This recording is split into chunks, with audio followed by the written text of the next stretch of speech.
Hello and welcome to the Maw of Souls on Heroic mode. My name is Velok and let's get started.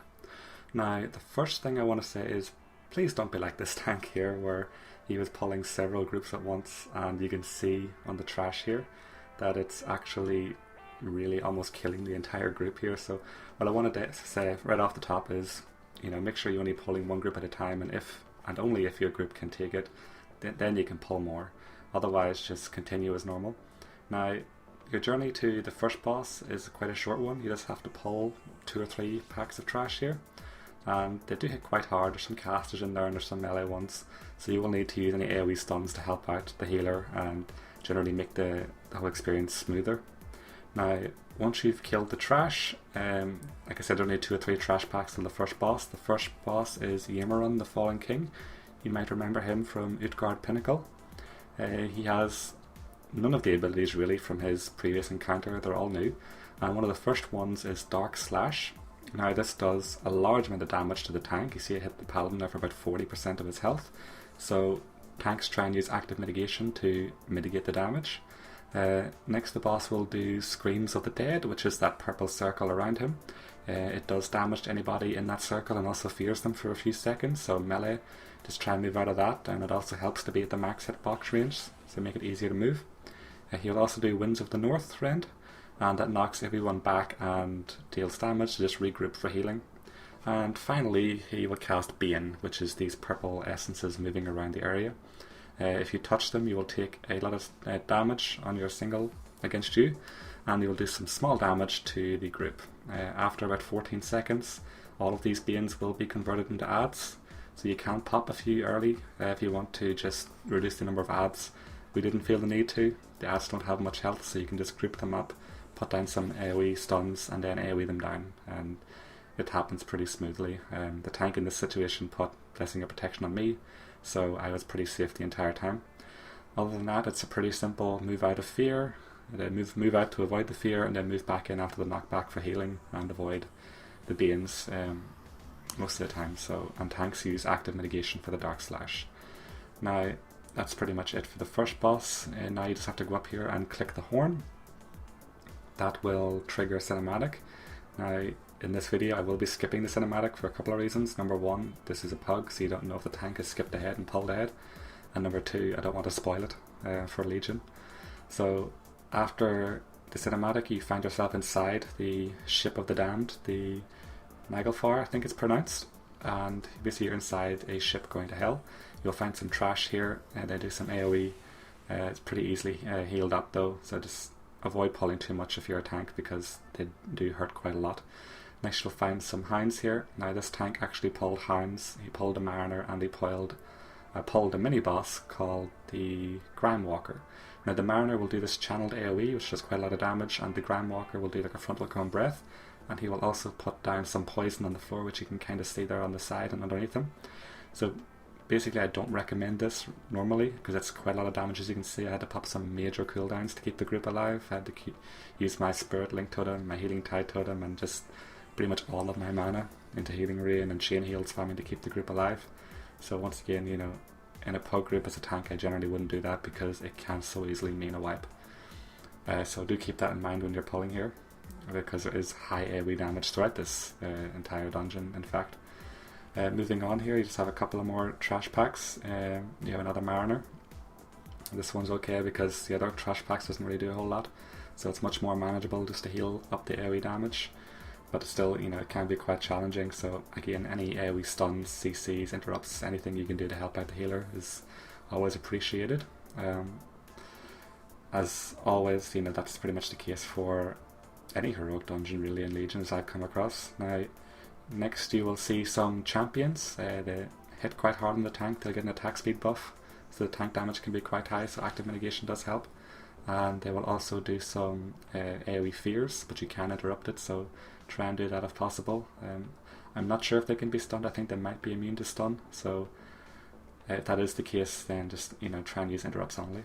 Now we're at the second boss. This is Harboron. He just has a few abilities. The first one is Cosmic Scythe, as you just see there in the spell effect. It throws his scythe in a line in a direction that does damage to everyone in the way. Next he will summon a Shackled Servitor, which is just an ad with not much health. It will cast Void Snap that deals shadow damage to everyone, so just interrupt the ad and kill it off. His main ability is Fragment. This will target a random player and it will spawn 2 soul fragments from that player. This player will take increasing shadow damage for as long as the soul fragments are alive. So just kill them off, and that's all you have to do to deal with that. And finally it's Nether Rip. He puts these void zones on the ground. There is like a swirling purple circle, and once it lands at that point it will do quite a moderate amount of damage, and then it'll spawn these purple void zones that just deal ticking damage to anyone standing inside it. But other than that, this boss is probably the easiest in the entire dungeon. It's just a matter of moving out of the void zones and killing the ads and avoiding the scythe if possible. The scythe can be quite difficult to see in some cases depending on where your camera is angled, but it is easily healed through. As for the ads, they don't have a lot of health. They actually die incredibly quick, so they're really just not really a noticeable mechanic of the encounter, and they can mostly even die from passive AoE, so it's not really much to worry about at all. Now you can see we are on the deck of the ship, and you can see on parts of the camera there we're actually moving through the ocean, and there's tornadoes. It looks really cool. It kind of reminds me of the train dungeon in World of Draenor. Now as we move on here, we have some more trash packs. We have a Mist Caller and a Mist Mender, I think it is, a Mist Bender. I think they will cast some heals, so just some AoE stuns here, interrupts will always help. One of them will also do a channeled beam that moves across the ground that deals frost damage, so feel free to stun or interrupt that. Otherwise, you just have to keep an eye on the champions so they don't cast fear on the group, because there is some other trash packs close by, so you don't want to be feared into those and pulling away more than you need to.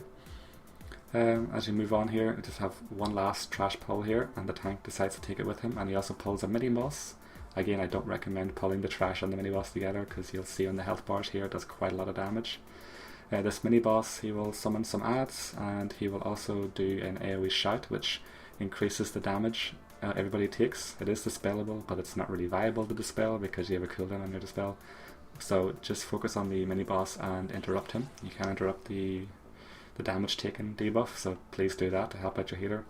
And finally he will just charge at random people. You'll see which way he's charging by the spell effect, or like a shadowy form of himself moving forward. So just move out of that to avoid it. And finally the last boss is Helya. This is quite a long encounter, so healers may have some problems with mana, especially if the people in your group are taking a lot of damage, especially damage that can be avoided. One of the first abilities is Taint of the Sea. This is a 20-second debuff that deals ticking damage every second. After it's dispelled or expired, it will explode, dealing damage to the entire group. It isn't a lot of damage, but you still want to time it properly as a healer so the explosion isn't in danger of killing anybody. After it's dispelled or expired again, it will leave a green circle behind that deals high damage to anybody standing in the area after a couple of seconds, so be sure to move out of that and make sure you don't put it in awkward situations, especially for the melee, because you don't want to have them run away and lose DPS time because it's been dispelled in the wrong place. She will also cast Blackwater Barrage. This deals high damage down one half of the ship, and you see to check the boss where she's facing and avoid the damage. I didn't see it in this case, so I took quite a chunk of damage there for my trouble, but do keep an eye out on that whenever you're doing this. Destructor Tentacles will break through the ship here, as you can see. They will need to be tanked by the tank, and they will attack the tank and apply a stacking bleed effect, so melee just need to get on it and kill off these tentacles. If nobody is in melee range of the tentacles, they will do a smash that AoEs the group, and it does more damage after each cast, so keep that in mind. And finally you have Piercing Tentacles. They just erupt through the floor, they'll do a little AoE around them and knocks people back and go away again, so be sure to avoid those.